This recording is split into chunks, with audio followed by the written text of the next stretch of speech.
From downtown Milwaukee, welcome to Money Talk with Bob Landaas. Each week, professional advisors from Landaas Company Investments discuss the latest financial developments, offering timely insight and long-term perspective. This is Money Talk for June 23rd, 2023. Checking the calendar, the Brew Crew is on the road through the end of the month. We're right in the middle of the first weekend of Summerfest with Zach Brown Band tonight and James Taylor on Saturday. This weekend in Cedarburg, it's a Cedarburg Strawberry Fest. And for you voyeurs, the World Naked Bike Ride kicks off Saturday at 4 o'clock on Milwaukee's South Side. So there's a little something for everybody. Speaking of nudity, a man running for a seat in the town council on Long Island has an interesting campaign strategy. He stands buck naked all day behind the screen door of his house. He says he's keeping an eye on his campaign signs in the front yard. If he wins a seat on the council, he should be required to bring his own chair. And in another Chinese case, a man ended up in court after walking out on a blind date. He didn't walk out because she was unattractive.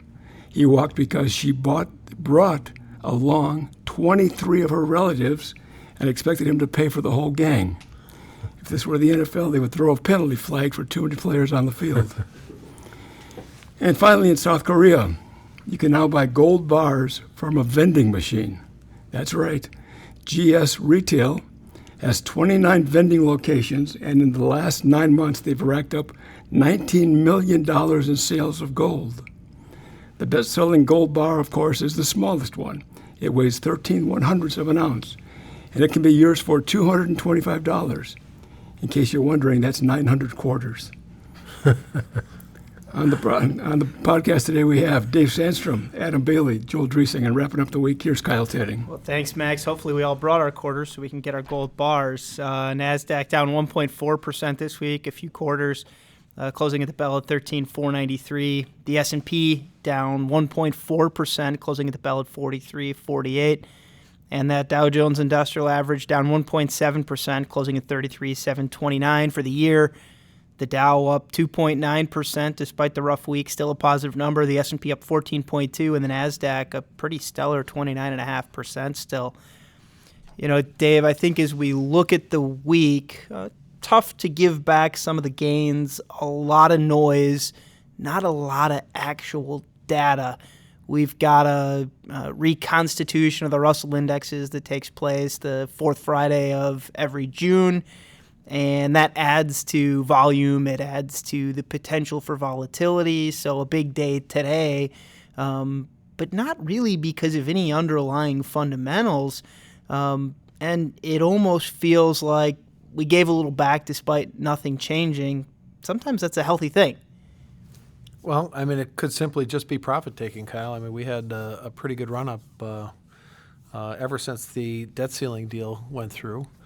I see everybody breathe a big sigh of relief following that. We got some pretty good news on the tech side of things from some, big boost from artificial intelligence. So we had a really nice run there. So I don't know if you can misconstrue this, beyond maybe some profit taking. And obviously there's little bits of noise in between there with some Fed speak and maybe a little bit of an uptick in some predictions on global recessions and things like that. But I don't think there's anything that was particularly unusual this week. I guess the way I viewed the market action this week is you got to pause and catch your breath. It feels like we've been on a sprint since last October, and we've had so many up weeks and up months. I mean, at some point you got to have a down week here or there, and part of the catching the breath is looking ahead at what's going to come, because I don't want to steal the thunder, Joel, here, but there wasn't much in the way of economic news this week, a little bit, and there's nothing in the way of earnings. We're all kind of waiting for earnings season to restart. So we got to just pause and catch our breath once in a while after sprinting so far so long, and I think that's kind of what the market did this week. Yeah, and I think maybe the one thing we did get this week that was a informational or instructional piece of news was the conversation that Jay Powell had kind of talking about what the path forward looks like. You've got a lot of people, I think, guessing at what that is. The Fed's path is clearly a little bit different than what the market as a whole has believed. But, Dave, if nothing else, we're closer to the end than the beginning. Correct. I think if that's one thing we can take from some of his comments this year, this is one of the first times that he really talked about the end, right? Specifically saying, you know what, maybe there's just a couple left and our job might be done. And so we haven't really quite seen that yet. You know, it's really hard to point at that finish line from the standpoint of when inflation does actually get to the target. But keep in mind that some of the more stubborn pieces of the inflation puzzle right now are those that have a tendency to lag the most. Housing and shelter being one, particularly difficult to measure. The way a lot of the calculations are done, you're looking at prior year averages, so you don't quite get your finger on exactly what's happening at the moment. So that makes it a little tough for the Fed. And so this last 2% to get from 4% where we currently were or currently are to get to their 2% target, it's a little bit some guesswork in there. You know, one of the things that the Federal Reserve is cognizant of is that there's a significant lag between when they start acting and when it starts to really materialize in the economy. And by their own research, that's somewhere between 12 to 18 months from when they first start to act before we really feel the full force and effect of their monetary policy changes. And well, they started, 12, 18 months ago? So now we're really starting to see it materialize in the economy. All the more reason why they said, okay, well, maybe just this month we're going to pause, we're going to reassess, we're going to let the data roll in. Was it a skip? Was it a pause? I don't know, maybe ask me later in the year, I'll tell you. But they're just waiting and reassessing as the data is rolling in. And you know what? The economic data is still pretty good. We're not maybe on the cusp of a recession that we were talking about earlier on this year. The economy is showing that it still has a fair amount of strength, as does the job market. And Adam, I think a key to that is your 12 to 18 months is what usually happened. And I don't know that we had a usual, circumstance in which the Fed was raising rates. So, maybe we're going to see a longer leg. And I think, maybe things like housing, Dave, aren't as sensitive to the higher interest rates as they normally would be. We've got, we've seen this with a lot of the economic indicators, just sort of pent up spending and the revenge spending, as they call it, of people who weren't able to buy things or go places, do things during the pandemic, and now they're letting loose. I think one of the things we have to remember is that the Fed raised rates faster than they've raised them in 35 years. That we've been in these positions before, but this is one of the extremes. And so the response comes at a different pace. It comes in different ways. It isn't always the same. And yet, when we go back to the kind of meat of those rate increases, Adam, last year we saw a painful year for bonds, the worst we've seen in maybe 100, depending on what you're looking at. All of a sudden, with Jay Powell and the Fed talking about, well, maybe we're not at the end, but we're close, we're not going to get another 500 basis points, another 5 percentage point increase from here. It's unlikely, it seems. Maybe paints a different picture for bonds than the one we were talking about 6 months, a year ago, in which that pace of hikes was a lot quicker. It paints more of a picture of stability than it did last year. I mean, for one, where interest rates are likely going to be reasonably stable. We're not going to have the pace of the interest rate increases like last year. Maybe we'll get one, if not two, this year, if that. So interest rates, the overnight rate, relatively stable this year. Inflation is starting to moderate. I mean, talk about the ultimate nemesis of bonds. Last year, inflation peaked at 9. Now we're in the 4%-ish range. There's a chance we could see something with like a 3% handle towards the end of this year. Are we going to get back to the 2% comfort zone by the end of this year? No, probably not, but maybe early next year. And you put those two things together, some stability in the overnight rate, some moderating inflation. That's the two big reasons why bonds have started to recover meaningfully this year and are starting to pay a lot more in the way of yield. And I think it's important to understand, too, that interest rate component to your bond is so important. It provides you with that shock absorber to handle the price movements.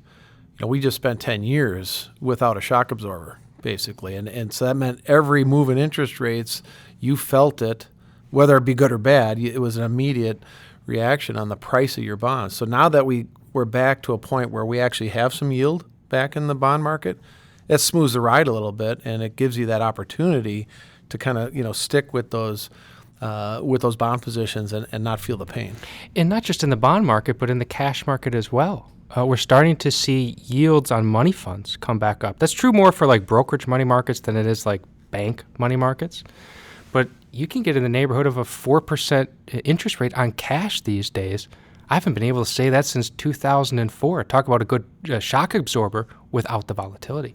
Well, and Dave, I think one of the challenges that we have is that we've had a really strong run in a few small names. We're seeing some areas of the market, the risk-on areas of the market, that are starting to pop again, and there's this tendency to chase, right? That you see those returns, you don't want to miss out on what the next 6 months look like because the last 6 months were great. And so, hey, let's go get some more of that. And I think more and more it's a reminder that you can get burned pretty bad chasing that asset class that has done well, that stock that has done well. The importance of having somebody you trust give you advice on how to stay diversified. So are you telling me you're not doubling down on your NVIDIA positions? Is that the idea? It's a great stock, and there's plenty of life in it, as with all those stocks kind of in the short list of stuff that rallied. But again, I think when you look at valuations, you start to understand why maybe some of the stuff that's still cheap makes sense. Yeah, and you bring up a really valid point, Kyle, about why we're not going to start ignoring the value side of the portfolio, even though we've seen a huge discrepancy there between growth and value again this year. Part of it is the banking scare early on has suppressed value, I think, a little bit. Certainly some of these eye-popping earnings projections from the tech sector has made everybody pile into growth.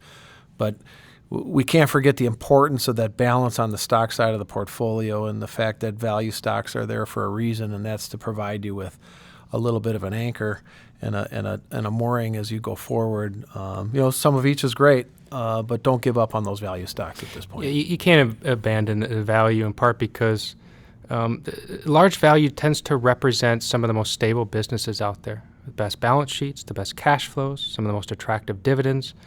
And the tech side of the market, the growth side of the market, has come a long way in a very short period of time. Maybe that's an area that needs to pause and catch its breath for a while. And if the market trades sideways, you're going to love having those dividends that roll in. And that's something more unique to value as opposed to growth. And you know what? The other side of the value market, between value and growth, is value tends to be the cheaper side, where you're getting a bargain on the shares. Growth tends to be where you're overpaying in price. I guess I don't have to remind people that you always look smart buying a good business at a good price, and you find that on the value side of the market. Joel, we got some housing data this week that was better than what we've seen in a little while. Certainly a positive, I think, sign that one area of the market that could be a meaningful concern at this point in the cycle is still showing signs of maybe a little bit of growth. Yeah, that's what we were talking about before. I mean, you think that interest rates and mortgage rates particularly, when those go up, that it's really going to affect housing. But we had numbers this week on housing starts and building permits and existing home sales. All of them are headed up, and they're not back to where they were a year ago, but some of the numbers are actually pretty good. And you don't go by 1 month's report, but that 1 month is sort of contrary to what we expected at this point. One thing that came out yesterday was the leading economic indicators from the Conference Board, and it was interesting because they have an indicator that's basically for 14 months been saying, we're about to hit a recession, and they revised their forecast to say that they don't now expect a recession in the second quarter of 2023, but they do expect one beginning in the third quarter up until the first quarter of 2024. So just another reminder that all the doom and gloom that a lot of people were dispensing a year ago or last fall hasn't come to fruition yet. Yeah, maybe one constant with respect to our expectations about the economy is that those expectations are changing. So as we kind of digest the data, we got initial claims for unemployment this week, showing a little bit more weakness in the labor market, perhaps. But then when you look at things like continuing claims for unemployment insurance, there's still some signs that, even when more people are being laid off or more people are looking for work, they're finding it fairly quickly. Yeah, the initial claims are now higher than they were just entering the pandemic. So, we're back above that, but it's 30% below the 56-year average. So the job market is still pretty tight. And that, the unemployment rate is around the lowest it's been for 50 years. So it's showing that one part of our economy that helps feed consumer spending, which is so big to the rest of the economy, is still pretty strong, despite a couple of weeks now that those initial claims have been going up. Well, 20 floors above Summerfest grounds on a Summerfest weekend is not always the best time to be trying to record a podcast. I think we got lucky today in that we weren't interrupted too much by the music. I think maybe the second hardest set of days is Summerfest days. The hardest is always the air show when you've got the planes flying by. So stay tuned, because as we get into later in the summer, that air show will be kicking off, and you'll be able to hear those planes testing out their acrobatics here. So we enjoy doing the program for you. Thanks for listening. We'll talk to you again next week. Thank you for listening to Money Talk with Bob Landaas. If you have a financial question you want answered on next week's show, email it to moneytalk@landaas.com. To keep informed throughout the week, visit our Money Talk page at landaas.com.